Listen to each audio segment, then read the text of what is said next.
So, hello everybody. This is Kim. Glad to see you this afternoon. Thank you for joining on.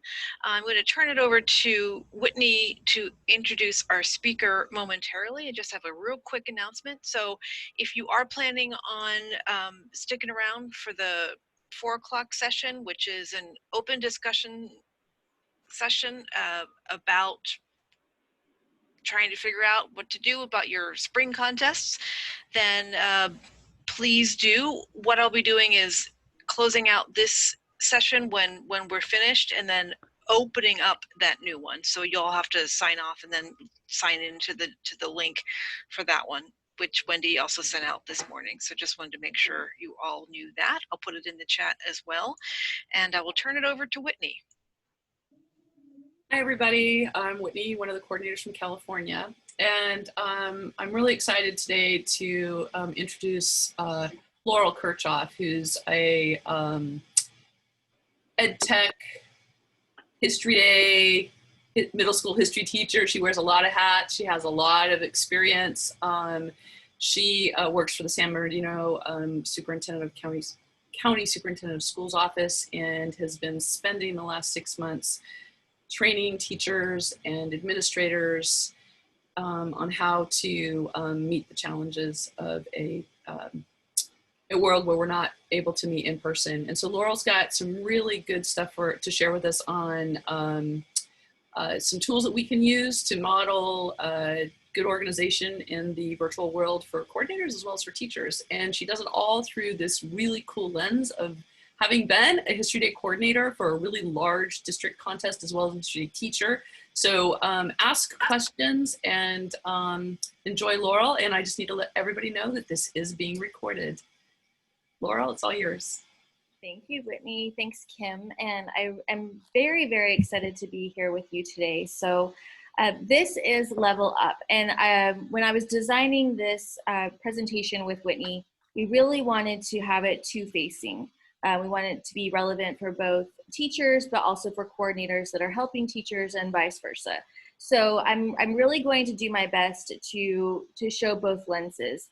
And my hope is that if you can leave with something that's going to be relevant for you today, that you can take away and take with you, then I've done my job. But please, please feel free to to make yourself a copy of these slides. You are welcome to share them. I will mention, and these tabs are all interactive. If you click on a tab, it will take you to the next section. And I'm going to be showing you a lot of different tips and tricks. Probably the easiest way to ask questions today and to really engage is to put it in the chat. And then Whitney can call on you or can read the question out if you feel more comfortable that way. Because I do want this to be interactive. I do not want this to be just a sit and get, because that is never fun to just sit and have someone talk at you for an hour. My other just little caveat is because sometimes, especially on Zoom, and you all know this, we get that crazy feedback. So Whitney will let you know to unmic to ask a question and vice versa. So I do appreciate you being muted, but it's not that I don't want to hear you. So Whitney already gave me a great introduction, but this is me. I am the Digital Learning Project Specialist for San Bernardino County. Geographically, San Bernardino County is the largest county in the United States. Wow. Geographically, yeah. We have 33 districts that we service and that I work with to help their teachers. So since March, our estimate is that we have done trainings for almost 20,000 teachers in Southern California. And so this is my love. This is what I love to do. I do miss being in the classroom a bit. My last year in the classroom was last year at the 2018-2019, and I was teaching a hybrid model where I was half in the classroom and half out. And the reason I want to tell you that background about myself is so you know that I have actually taught with National History Day in this blended hybrid model. So I do feel your pain. This is going to be something that is near and dear to my heart. Now, I will mention also, kind of just to preface, that while you are more than welcome to take these slides and share them and use them in everything that we have, they are protected under my Creative Commons link, which you can see on here, which just means that you can share them, but they can't be sold or or the content changed. And I only say that because unfortunately that has happened. And you can feel free to, my email is LinkedIn. If you're on Twitter, please follow me on Twitter. I'll follow you back and we keep the conversation going. But let's first jump right in to this next section. So for our session today, our session goals, we really want to leverage the power of these EdTech tools for communication, collaboration, and information for our students and for our teachers. So whether you are a coordinator or you are a teacher in the classroom or you're a coordinator teaching the teachers and helping them, this will be relevant for you in some way. We are going to be looking at three very specific tools. If I had longer, we could do a little bit more of a deeper dive, but since I don't have that time with you, we're going to be looking first at digital notebooking, which I'm modeling right here. We're also going to be looking at a tool called Padlet, very specific with these tools as to how they can be used for National History Day, and we'll also be looking at Screencastify. So if you're familiar with all of those tools, awesome. If you are not, if this is your first introduction to them, then fantastic as well. But we're going to start, and each section there will be a pro tip with my little light bulb that's going to give you a little bit a deeper dive here. So we're using this digital notebook, and I have some multimedia linked in, and then we'll have the pro tips, just because our focus is also going to be on providing access and equity for all of our students to be able to participate in National History Day. So with that said, I really would be remiss if I did not start with, and I know this word is going to drive some of you absolutely crazy, but I have to do it, with some standards. If you are not familiar with the National Standards for Quality Online Learning, this is a really great resource. And it's a great resource whether you are a classroom teacher or you are a coordinator, and I'm going to tell you why. But these standards are all about how we can best help our students perform to the level of rigor and expectation and understanding in the online space. And there's teaching standards, there's course standards, and there are also program standards, but we're gonna focus a little bit on the teaching. Now, if you're a coordinator, these might be something that you want to share with your teachers because it really does take a deep dive into how we can best approach things like National History Day in the online classroom. But there are some things, and I'm gonna show you in a moment, they are non-evaluative, and they really should be, just like the ISTE standards, more of guidelines and something that we work toward. And so I really think they're applicable for both adult learners and also for our students. So I have linked in for every single section a quick screencast, so you can see me explain these in more detail since we do have time constraints. But I am going to actually go kind of jump back and forth between presentation mode and going out and actually showing you these in real time. So this is what I'd like to do right now. So I'm going to open up this. This is nsqol.org, and they're formerly the iNicole standards, if you're familiar with that organization. But these, when I really just, the term standards seems to turn people off. But for quality online teaching, if you click on standards, it takes you here. And this is where this is really going to lend itself for the teachers to find some guidelines to help them with their practice, but also on how they can implement a program like National History Day into their online lesson design.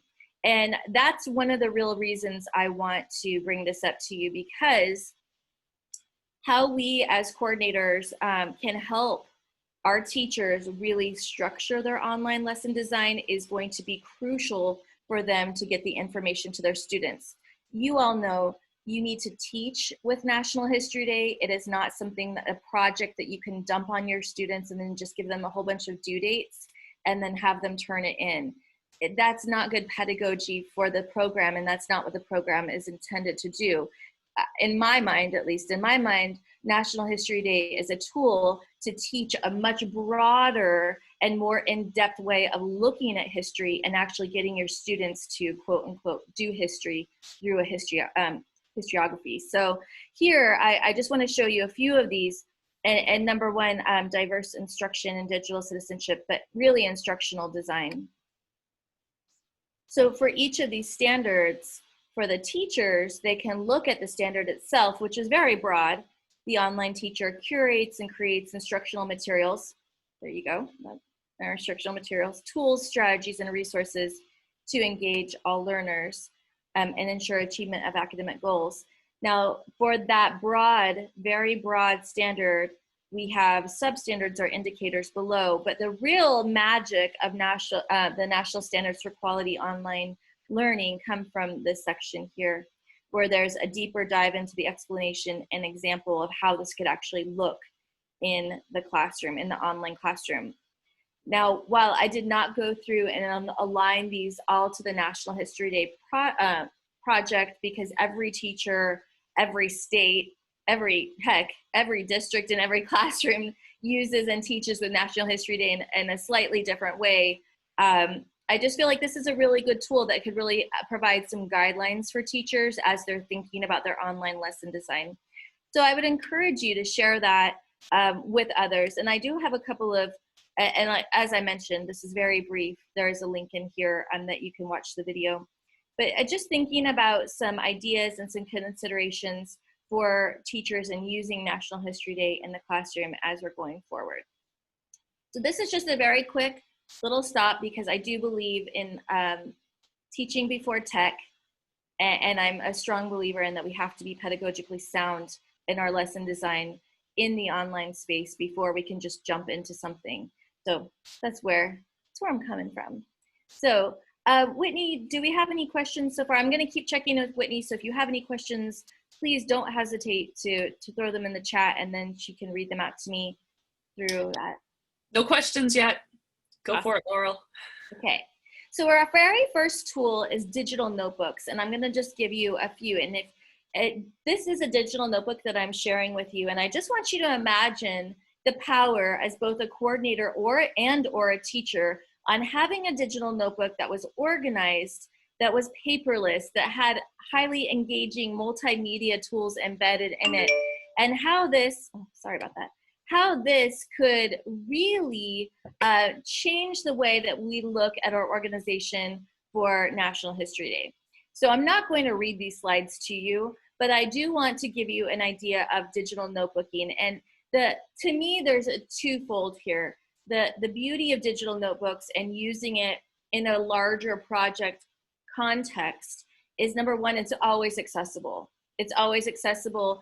As a district coordinator, and in my district, just to give you a little bit of context, my district had 50,000 students, and my district contest was larger than my county contest. So just to kind of give you a little bit of context of where I was coming from as a coordinator myself.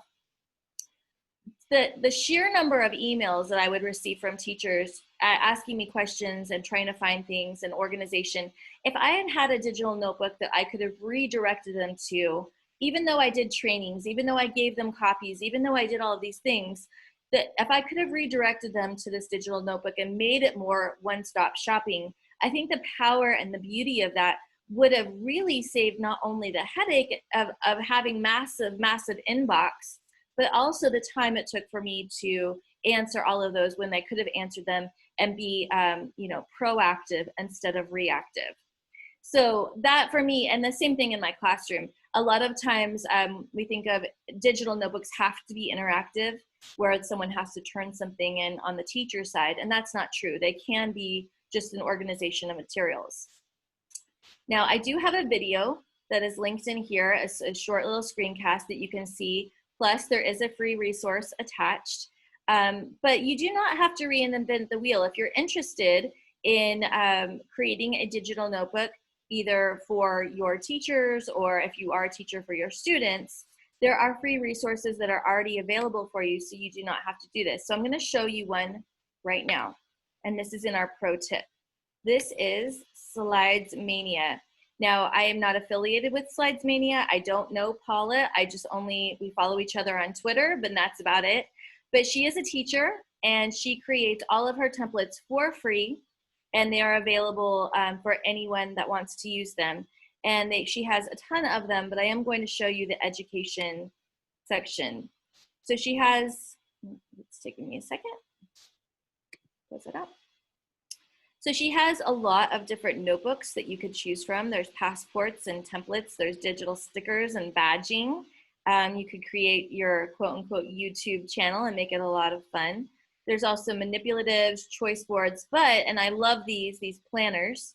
I think a yearly planner and having this created and that you could hyperlink this in to a digital notebook would be a wonderful way to share due dates, materials, all sorts of different things that you want to share with your teachers and also the teachers to their students. So this is a free resource again, and I am actually using one of her notebooks right now. I am using this one right here, the HyperDoc Handbook. And while I'm not following the HyperDoc cycle of learning, I just really liked the way it was laid out. So, and when you go through it, so let's see, I click here. If you are in the Microsoft environment, you can download it to PowerPoint. If you are in the Google Docs environment, you can open it in Google Slides. And you can also click through and you can see exactly what and how to do things. I changed mine up a little bit. I didn't have any external sound links for you. I only added image files and video, but those are also pretty easy to do, which I can definitely show you how to as well. So digital notebooking, I think, is a really, really great resource.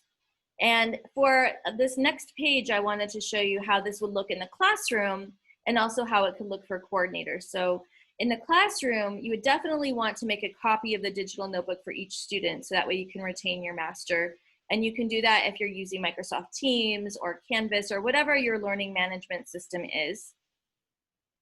I do have some videos linked in here that you can watch at your leisure on how you could set up a digital notebook in using Microsoft OneNote, if that's your platform of choice, also Google Classroom, or if you wanted to create your own from scratch.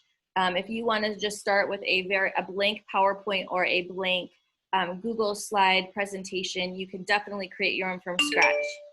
And I am so sorry, it's telling me I have to change my password, but that doesn't happen until right now, of course, right? Now that's on the classroom side. On the coordinator side, I really feel strongly that you can set the tabs to organize your materials on however you want to coordinate, however you would want to organize your content. Providing timelines, we know, is extremely important for organizational contests. Providing videos for clarification, registration links, all of these things are very important. And I would recommend on the coordinator side, similar to what I had you do with my slides, is to force a copy, which means each person, my master stays the same. My slide deck is not touched by you. You are forced to make your own copy in Google Slides. And there is a link here that shows you how to do that. So what I'd like to do right now is, so this is not a sit and get, is to give you a little bit of time to have some application and to go through and to look at either Slides Mania, or if you want to find out more about the power of digital notebooking, I have 3 different blogs that are linked in here.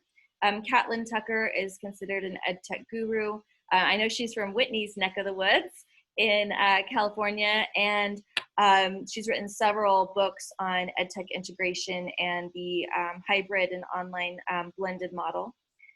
Or if you want to watch a video about creating your own digital notebooks, you can click on these links. So I know we don't have a tremendous amount of time, but I want to get you not just sitting there and getting the information, I want to get your hands in here. So if you have any questions so far, you can add them to the chat, but otherwise I'm going to mute myself and put about 5 minutes on my timer, and you get to hear my wonderful Harry Potter timer, so that way you can have some application. So Whitney, are there any questions right now?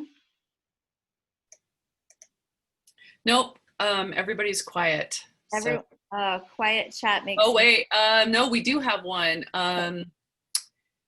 Yes, it's Gretchen from Minnesota.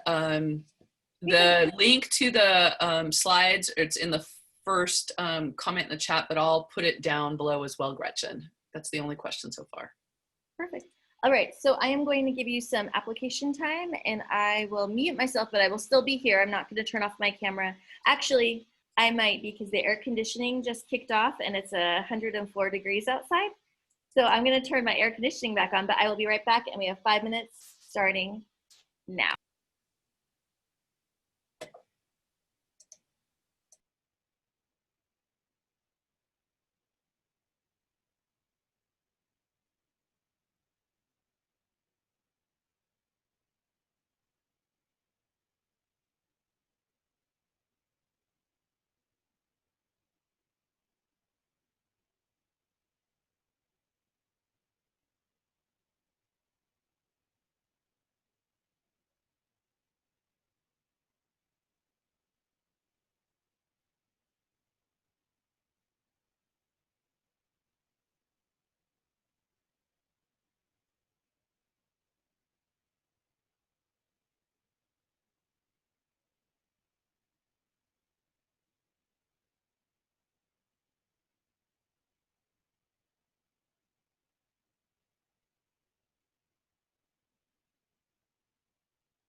Oh, there it is. It's very soothing, right? My Harry Potter timer to bring y'all back.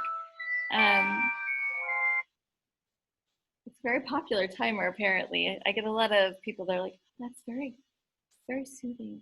I know this is not a lot of application time, and that's why I definitely wanted to make sure. I mean, you are getting a recording of this, and you also have the slides. So you can kind of go through this at your leisure. But for the sake of time, I am going to move on, and I hope that was. If you have any questions, please feel free to put them in the chat. Comments, concerns, and we'll definitely, hopefully, have some time for some Q&A at the end, hopefully. But I am going to go on to our next tool, which is Padlet. And what I would really love to know is in the chat really fast, if you could just type, just yes or no, if you are familiar with Padlet in any capacity, and just let me know. Yes, yes, no, yes. Okay. No, yes. So we got a kind of a mixed group. So for those of you that are familiar with it, there is going to be an opportunity for a deeper dive. If you are not familiar with it, then this is a great intro for you. And I also wanted to model how we could use Padlet in this digital notebook. And the digital notebook is the basis of all that we're doing. So when we're talking about Padlet, for those of you that don't know what Padlet is, it's basically a virtual bulletin board. And you can do a lot of different things with it. I do want to do a live Q&A, or not Q&A, live demo for you. For those of you that consider yourself an expert in Padlet, fantastic. I do love in my digital notebooks to put a QR code, and I know that not every student or every teacher therefore will want to or have the accessibility to open up on their phone, but it is a very easy tool to use. And I have a demo Padlet right here. So if you want to click on this link that will also take you to the same Padlet. I thought I fixed that during our break. But I also have a screencast in here that is going to be linked in. But I'm going to go ahead and open up this link. This is a demo Padlet, and you should not be able to add anything to this Padlet because of the permissions that I set with it. And there are lots of different types of Padlets, which I'll walk you through in one moment. But in this way, I've had this set up as a shelf where I, as the owner, can go in and add different things, but no one else can go in and kind of mess with my Padlet. So this is, again, another great organizational tool where you can add in so many different things. So before I get ahead of myself, I am going to go here and just talk about, I do have a couple of Padlets for you to brainstorm with, but I want to show you this live demo on how you actually even get here.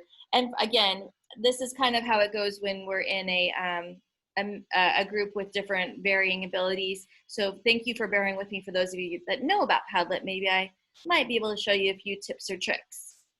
Now, Padlet is a free resource. I, as you can see, have a ton of Padlets because I use this just ad nauseum for trainings. I find them to be extremely helpful for trainings, not only for learner interaction, but also for crowdsourcing. So you'll see, and I don't feel like I'm sharing any state secrets here. We use this a lot for building community. And I think this is particularly important for an online space. If you are a coordinator, to build community with the teachers and the other leaders that you are working with. So on this Padlet, this is one of our districts. And we just had this Padlet where they can go in, add their name. And our title was, what is your name, grade level, Twitter handle, Insta, blog, what would you like help with, and what can you provide support with? And this was a very easy way and very low stakes way for people to start collaborating with each other as colleagues. So in the free version, you only get 3 free Padlets, and then you need to archive old Padlets to open up new ones or delete them. Before I get ahead of myself, because I love Padlet, I'm just going to show you from Make a Padlet. So it will look exactly the same. Now, I always say, especially for our teachers out there, before you have students make Padlets, ask before you app. Because if you are working within a district, or for me, a county organization, We do have student data privacy agreements that have to be signed, so on and so forth. But if you are a coordinator that's outside of a school district, you can create your own free account or ask your organization to pay for a premium account for you. So these are the types. You can see maps. How exciting would that be? Timelines. I do want to show you this timeline one. I think this is pretty awesome. As a history teacher, this is just like 100% my jam. So they auto-generate a name for your Padlet. So this one says my funky Padlet. And then the description is also something humorous or whimsical. But then you can go in and you can change all of this. And I'm gonna get into this in a moment, but here you can click on the plus and you can add on to your timeline. And how cool would that be for students? But I am going to leave this one and just show you a general one that you might want to use in a training.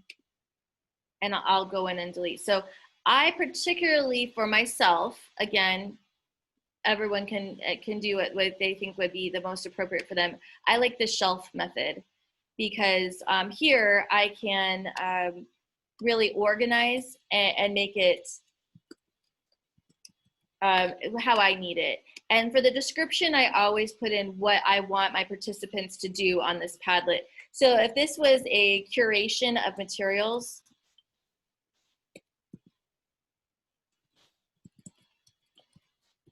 then this would be something that I would definitely want to put in my description.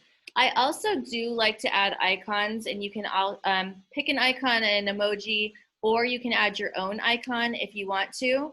You can upload a picture, you can search images, you can make a drawing, you can do anything that you want there to make it your own and to make it stand out. If you have a logo for your organization or for your school site or whatever facing you are, if you're a coordinator or teacher facing, I do recommend using that. When I was a coordinator, I definitely had my former district's information there. You can change the wallpaper if you want to have your own picture. For accessibility purposes, I like for all students and also for screen readers, I like to have a very simple background myself, but you can have gradients. You can upload textures or patterns. It's up to you. I'll just put this one. But I like a very simple background myself, but again, that is really because I like it to be accessible for all of our people.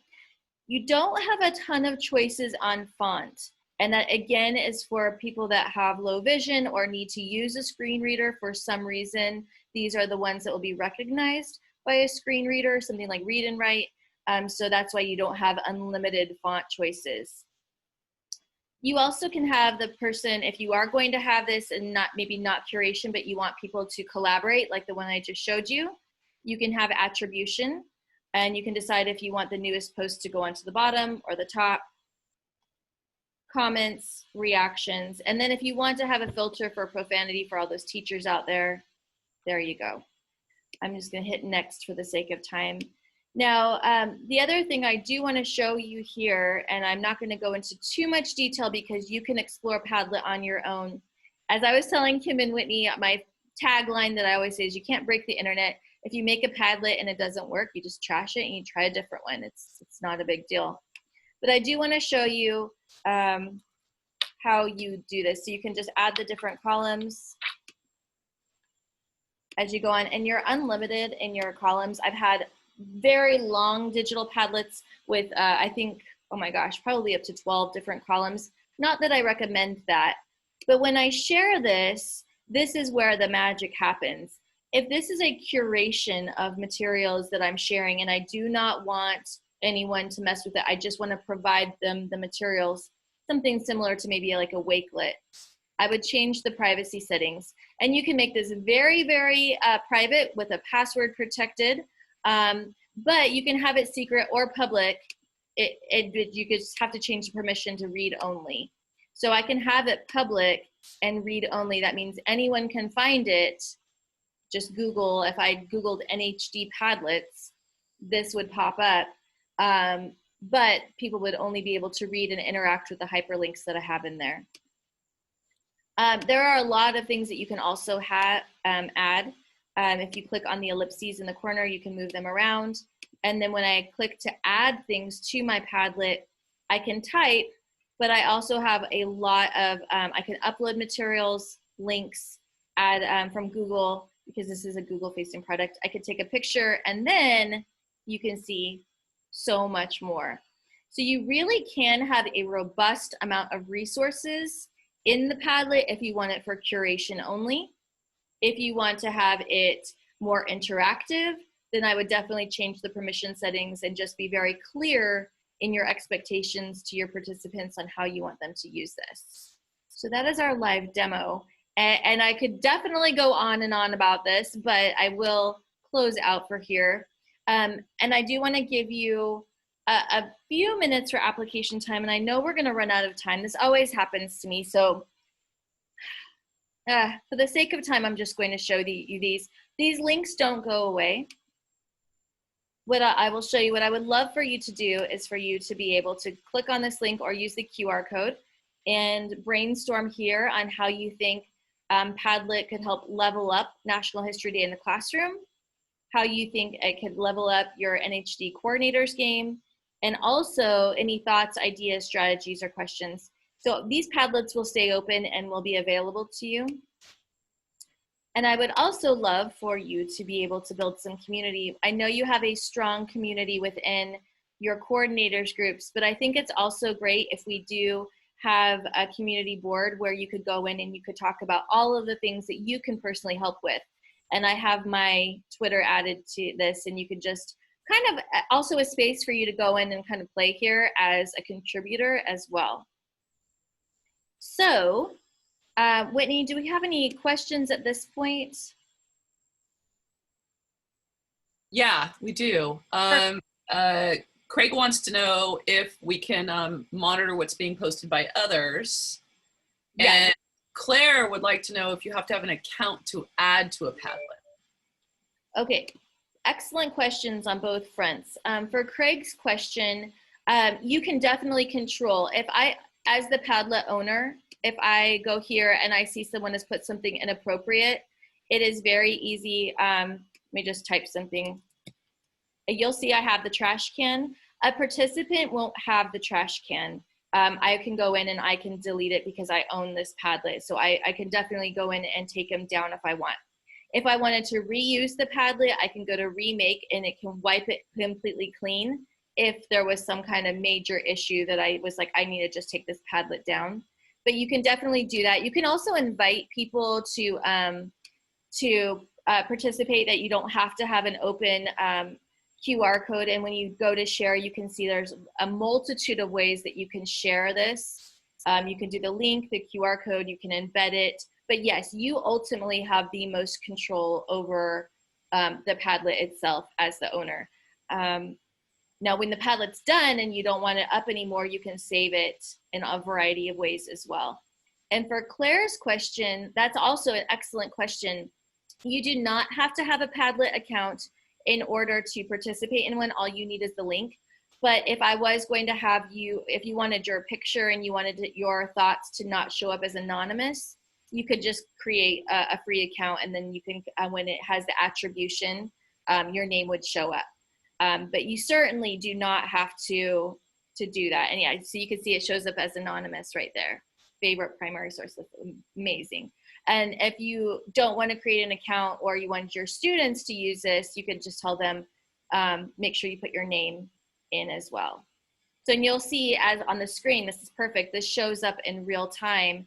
And I could use this in a synchronous session and have people brainstorming and using a Padlet, and then I could share it with everyone. So great questions.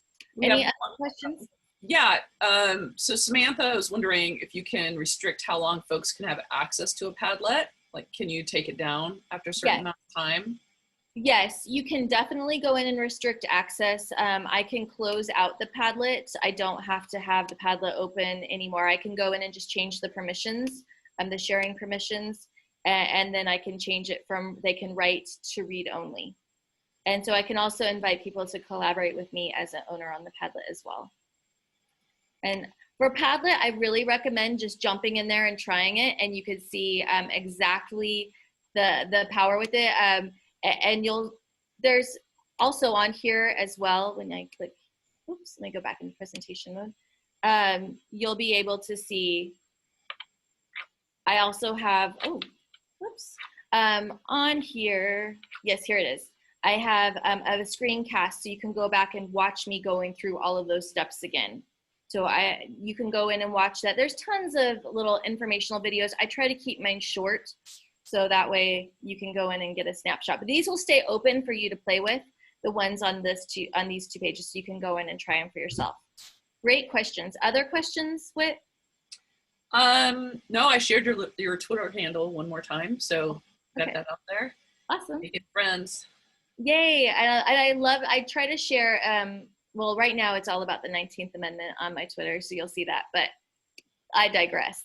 Our next tool is screencasting, and that's what I've been mentioning throughout this presentation is the benefits of screencasting, and using screencasting in a digital notebook is a huge bonus for all of your users, whether you're a coordinator or you are a teacher in the classroom. And I think this is a really fun, but also a very, very important way that we can reach all of our students. So I'm not gonna read to you the benefits of screencasting.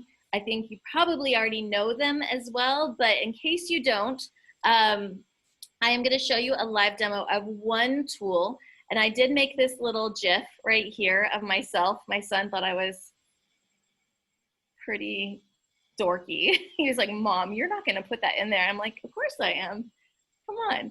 And I'm gonna show you Screencastify. Now, Screencastify is a Google product, but I do wanna show you how you can make very simple, very easy, very user-friendly screencasts, and then also how you can embed them in a digital notebook. So, there are some considerations where you're making a screencast. You really want them to be short and to the point. You want them to be manageable chunks. Really hit your key points and don't go on and on. It's not like this where we're recording a webinar. Screencasts should be very short for our user, right? Because we don't want them to have to sit through an hour of material in order to get to the point of what they need. But really the intention is to provide clarity and answer common questions. And really, again, I cannot stress this enough, being proactive instead of reactive. You know, beat them to the punch in their questions. I have a full webinar that's linked in here on Screencastify that is an hour long if you want to watch it, because I'm going to do like a super quick and fast, down and dirty live demo for you. But it's not the only tool. And I'm not paid or affiliated with any of these tools. I just particularly like Screencastify because it is a Google product and I use Google a lot. I will say my other fave is Microsoft Stream. I really love them. They're both free, by the way, so just letting you know. Well, Microsoft Stream is free with an EDU account. So the first thing I would show you is it's an extension. If you can see my top omnibar right here, I have all of my Google Chrome extensions. And you can go to the Google Chrome store. It's free. I think I've mentioned that a few different times. I don't want to log out of my account because I do want to be able, for ease of access, to be able to jump right in and show you. But if I type in Screencastify, it will pop up and I already have it. So it's asking me to rate it. Once you download and you give all of your permissions, and again, that webinar that's linked in, we do free webinars for anyone that wants to attend twice a month from our county, but you're welcome to come. That once you download it, it will give you this extension here, and I'm just gonna open it right here. And I'm actually gonna close out of this because I wanna be in slides when I'm doing this. It will open this up. Now, I do pay for the premium version, but only because I make screencasts constantly. There is no limit to your screencast that you can make with Screencastify, and they are housed in your Google Drive, so you do need to have a Google account so they can be housed there, but it's not the only way to use it. You can see right here when I open this up, I don't have to go anywhere but to the extension, and I can see all of my recordings, my subscription. The free version is very robust, and there are a ton of resources out there. I would be very remiss if I didn't show you this. on how you can get started. And there's also some digital badging, master the screencast, and becoming a screencastify genius, and so on and so forth. But I do want to show you, instead of that, I wanted to show you how you do this in real time. So I like to record with my browser tab. You can just do your desktop, or if you want your face only, you can do that. You do have to set permissions, and they do give you a countdown timer. And there are annotation tools, which I find, if used prudently, can be very, very effective to make your point. And then all I have to do is click on record. And we're going to do a recording within a recording. Hello, everyone. Here I am, and I can drag this around anywhere I want on my screen. It is recording this tab. If I wanted to open a new tab, I could do that as well. I can go down here in the corner. I can change my mouse, my pointer. I can have it highlight when I click on things. I won't see that, but you will on your end. I can also, if I go to my annotation tools, I can circle things. If I don't like that, I can erase it. And I hope that you're seeing all of this, because usually this gets a little hokey when I'm doing a webcast within a webcast or a presentation. But if I don't like this, or I want to change the way I'm looking, like, oh, that's a better side for me. If I want to go full screen, my ginormous face, jump back. Or if I want to turn my webcam off, I'm like, you know what, I just want everyone to be really focusing on what I'm at. I could do that. When I'm done, I just go back to my extension. And if I want to pause it because I want to switch tabs, or I want to do something else, or I just need a breather, I can pause it, or I can hit stop, and then it's going to automatically open up into the editor. And it will automatically start playing. In the free version, you can only trim the ends, which is fine. I believe they're going to be opening up the editor, the full editor, in the free version as well. But here is the magic. Now, you do want to be careful in how you title these, because these will go into your Google Drive. And if I've learned any lesson, it's that if I don't name them appropriately, I end up with like tons of demos, and I'm like, which demo was this? So I need to make sure that I do that. If I don't like it, I can trash it right away. But it's very easy to share. I get that shareable link. I can copy that link, and then I can go back to my slides, and I can just go in and put demo link, highlight it, go up to my insert link, Command V, and there is that little really short screencast. And obviously you probably don't want that one, but to show you that that's there. I can also have much more options on how I want to do this: unlisted, view it on my drive, and then I could generate a QR code if you're using something like Wakelet or Edpuzzle, fine.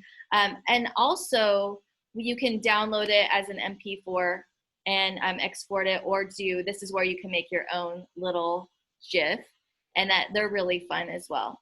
So again, this is a very, very, very, very, very fast demo, but you cannot break it. And really getting in and just playing with these tools is really the most, the thing I would recommend the most, is that you really can't break them, and you can't, and if you don't like it, all you do is delete it.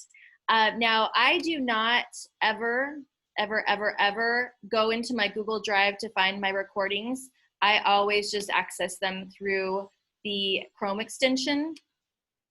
It's just the easiest for me. You can change all of your advanced settings, your resolution, so on and so forth if you want your notifications, and then you can go straight to your recordings here as well. So I know that we are going to run out of time. So for the sake of time, do we have any questions right here? Whitney? Nope, no questions yet. Does anybody have any questions about Screencastify? I know I used it for judge training this past spring, and I liked it. I will say, and this is something that sometimes as it's loading into the editor, and remember it will automatically open up to the editor, sometimes it does take a while for your voice to sync with the video. But if you give it a little bit of time, it does sync up. So just because we want everything right now, I will say that there is that little bit of a caveat as well. Well, we do have a quick question. Sure. How is this different from using Zoom to make a recorded presentation? So it's similar, just like these other ones that I have mentioned here. I don't like to use Zoom for a couple of different reasons. Number one, because I know for Screencastify, they have all of the safety protocol in place and they are compliant with all of our federal student data privacy laws, FERPA, HIPAA, SIPA, and COPPA. So that's a whole other rabbit hole, but I really do trust Screencastify because they are a student-facing product as well. So I do feel comfortable sharing my screencasts in that environment because of those protocols, and they are compliant in those areas. So that's very, very important. And for Zoom, even if you have the Zoom for EDU, I just get very wary, especially as being someone that has been Zoom bombed. So I don't like that. And I have more control and editing for myself. Now, again, I do have the premium version, but I do like the editor features in that. And I don't recommend that you have to purchase it. I'm just letting you know. So that's a great question. So for me, it is the control, it is the privacy, and then it is also housed in my Google environment. And that makes it very easy and seamless. So I hope that answers that question. Any other questions? I think you're good to move on. Sweet. Well, we have a bonus tool. Yay, bonus tool. I don't know how many of you are familiar with Mentimeter, but Mentimeter is also a free tool, and I'm going to have you participate in one right now. So what I always recommend is you use your phone, but you do not have to. You can also go you can use the QR code. I guess that would be with your phone, but you can open up a different tab. But you can go to menti.com and you enter code. I'm going to just show you. Oh my goodness. I apologize. I thought I took care of that. Menti.com. I don't know if your organizations make you change your passwords as frequently as mine, but it feels like every month. You enter the code. So you put 4504699 and then just hit submit. And it's going to ask you a question. How can you level up your game, or how can screencasting help you level up your NHD game? I'm going to go right here to this link. And of course, it's going to take a moment. Oh, I forgot. I have it in big mode. Well, I'm going to take you out of here and show you behind the scenes because this is called Tech Grit. So when you create a Menti, and I can go to my demo slide here. This is the behind the scenes. I was going to show you this anyways. This is going to show you, oh, that's the wrong one. It's okay. Let's just do a fresh one. That's easy. So let's just do NHD demo number 2. Create this presentation, and it's super easy to do. Mentimeter is free. It is secure. You can see you have all of these different choices. I was going to do actually an open-ended one, and you can do speech bubbles 1 by 1 or a grid. And then you just put your question in. And my question was, how can screencasting help you level up your NHD game? And this is also pretty awesome. This is a live demo, so unplanned, but hey, it's all good.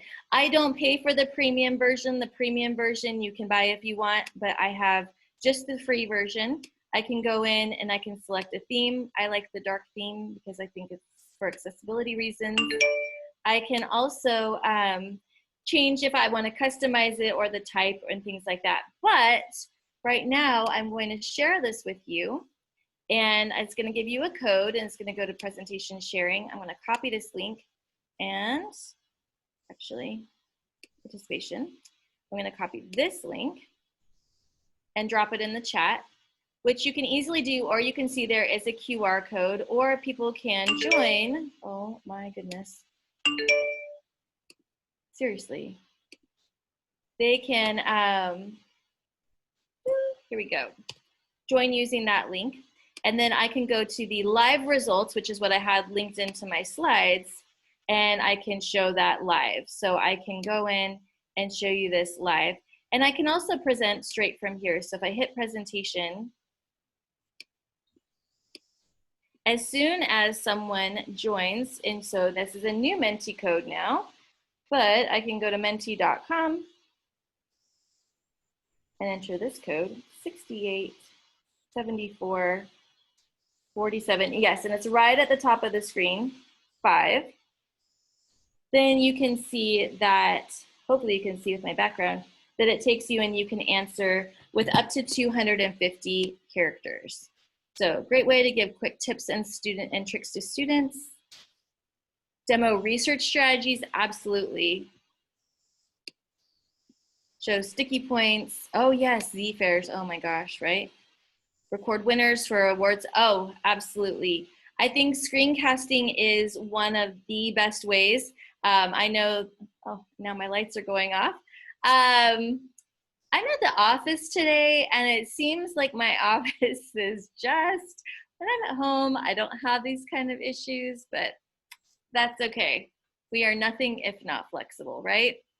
So, and as you add more to this, it will do an auto scroll and I can anytime hit enter to do this. So I know we only have a couple of more. Interesting way to present information to students, absolutely. And I think for teachers, see, it's the auto scroll.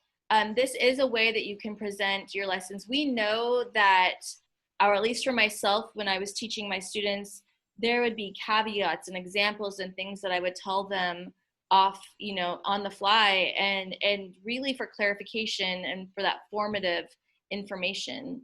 So for the sake of this presentation, because we have 1 minute left, I'm going to jump out of here. And thank you for everyone that was participating in that. And I apologize that, you know, I don't apologize, because you know what? I think it's always good to show tech grit and to show that things happen and we have to be flexible, right? So thank you for bearing with me. But just keep in mind, this is always LinkedIn, and I will update this code for you. And here is some more information. I have a deeper dive walkthrough. I think this screencast is about 7 minutes long, and you can watch this video and it really will walk you through all of the features that I just showed you, but in a lot more detail. And then these are all of the benefits of Mentimeter here as well. And Mentimeter is free and it is available to you. And finally, this is the very, very end, and I can't believe our hour is up, but I do want to thank both Kim and Whitney for asking me to be here today. I know that this was fast, and I would love to come back and do a part 2 or a deeper dive into all of these tools. But if that is not possible, you can always reach out to me on Twitter or email me. My job is literally to help, and I am so passionate about National History Day. I would do anything for my National History Day peeps, so I truly appreciate it. And just a little caveat, I do have my own survey. It's only 2 questions because I'm always looking to improve my practice. So please, if you wouldn't mind filling out the survey, it won't take you very much time. And just so you know, the Padlets, the Mentees, these slides, they do not go away. Everything is protected under my Creative Commons license, but that license does allow you to share this, to use it, and to go forward in your National History Day journey. So thank you, thank you, thank you. And we're ending on time. It's a miracle. Thank you, Laurel. And I think Kim has probably a little reminder for us, but thank you so much. Yes. Thank you, Laurel, so very much. It's wonderful learning from you, and to see how enthusiastic you are about History Day. So thank you very, very much. Thank you, Whitney, for getting her for this hour. So appreciate it. All right, I'm going to end this fairly quickly so that I can open the next Zoom for the folks who want to join that one to talk about planning for spring contests. So again, thank you all. If you want to join that one, just click on the link that Wendy sent this morning, and I'll see you shortly. Bye.